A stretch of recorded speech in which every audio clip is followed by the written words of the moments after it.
혼란한 국내 정치 상황에도 불구하고 정부는 적극적인 시장 안정화 조치를 통해 경제는 불확실성을 효과적으로 관리하고 있었습니다. 그러나 어제 더불어민주당이 한덕수 권한대행에 대한 탄핵 소추안을 발의한 이후 원달러 환율이 급등했으며 이재명 대표가 탄핵하겠다는 입장을 밝힌 오늘 오전 11시 기준으로는 원달러 환율이 1,480원을 넘었습니다.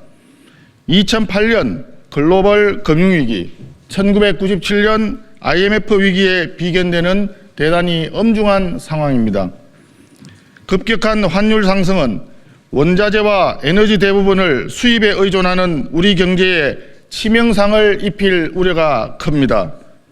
에너지 가격이 급등하여 국민의 삶을 어렵게 할 것이고 기업들은 생산 원가 급등으로 경쟁력을 상실할 수 있습니다. 탄핵 남발로 인한 정치 혼란은 우리 대한민국의 국가 신인도에도 악영향을 끼칠 것입니다. 실제 다른 주요 국가들과 달리 우리 코스피 지수는 2,400선이 붕괴되는 등 홀로 급락하고 있는 실정입니다. 이러한 혼란이 계속될 경우 이미 1%대로 예견되고 있는 경제 성장률이 바닥을 모르고 떨어질 수도 있습니다. 내수 경기 침체로 인한 소상공인, 자영업자분들의 어려움은 말할 필요도 없습니다. 소비자 심리 지수가 88.4로 얼어붙은 민생 경제를 여실히 반증하고 있습니다. 이처럼 엄중한 경제 상황에도 불구하고 이재명 대표와 더불어민주당은 한덕수 대통령 권한대행에 대한 탄핵을 강행하며 대행의 대행이라는 헌정사상 초유의 상황을 만들고 있습니다. 탄핵을 강행할 경우 경제 컨트롤 타워인 부총리가 대통령 권한대행, 총리 권한대행, 기획재정부 장관까지 겸직함으로써 외교, 국방, 안보까지 1인 3역을 감당해내야 하는 기형적인 상황이 초래됩니다.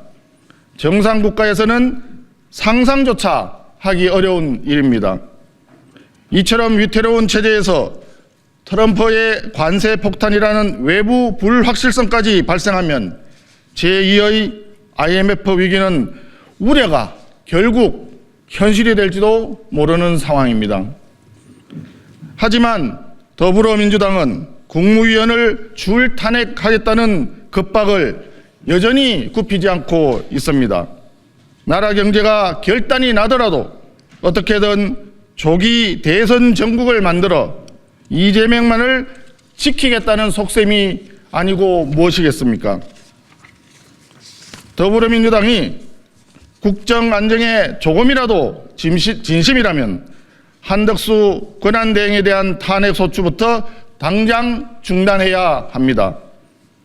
만일 한덕수 권한대행에 대한 탄핵으로 경제 후폭풍이 불어닥친다면 그에 따른 모든 책임은 이재명 대표와 더불어민주당이 져야 할 것입니다.